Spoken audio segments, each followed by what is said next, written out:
नमस्कार, मैं हूं नंदिनी शुक्ला और अपना उत्तराखंड में आप सभी का स्वागत है।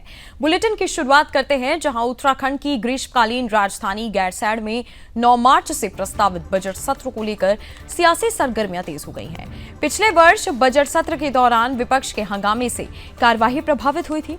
ऐसे में इस बार सत्ता पक्ष ने सदन की गरिमा बनाए रखने की अपील की है। विधायक मुन्ना सिंह चौहान ने सभी दलों के विधायकों से गुटबाजी से ऊपर उठकर जनहित के मुद्दों पर गंभीर और जिम्मेदार चर्चा करने का आग्रह भी किया है।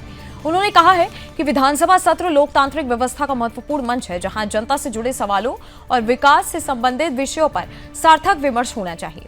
केवल सुर्खियां बटोरने या बेवजह हंगामा करने से ना तो प्रदेश का भला होगा और ना ही लोकतांत्रिक परंपराएं मजबूत हो जाएंगी। उन्होंने ये भी कहा कि विधानसभा सत्र के आयोजन में सरकारी धन और संसाधनों का बड़ा व्यय होता है, इसलिए सभी जनप्रतिनिधियों की जिम्मेदारी है कि वे इसकी गंभीरता को समझें। सवाल उठाना हर विधायक का अधिकार है, लेकिन वह तथ्य और उद्देश्य के साथ होना चाहिए।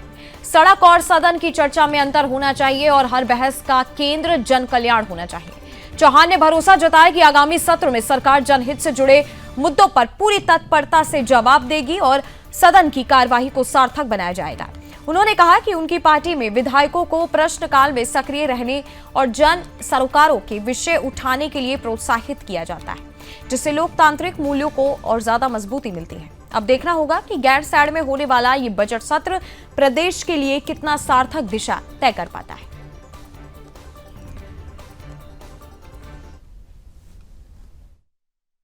जंगबाजी से ऊपर उठ करके और उत्तराखंड के जनमानस के सरोकारों पे गंभीर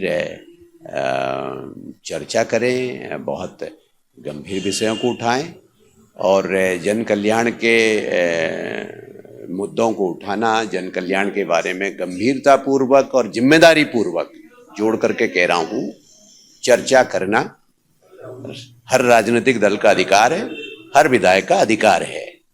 लेकिन उस अधिकार के नाम पर केवल बिना सिर पैर की बातों के बारे में समय बर्बाद करके और केवल हंगामा करके और केवल अखबारों की सुर्खियां बनाने के लिए कहीं निगाहें कहीं निशाने जो होता है उस तरीके से करना वो अच्छी बात नहीं है।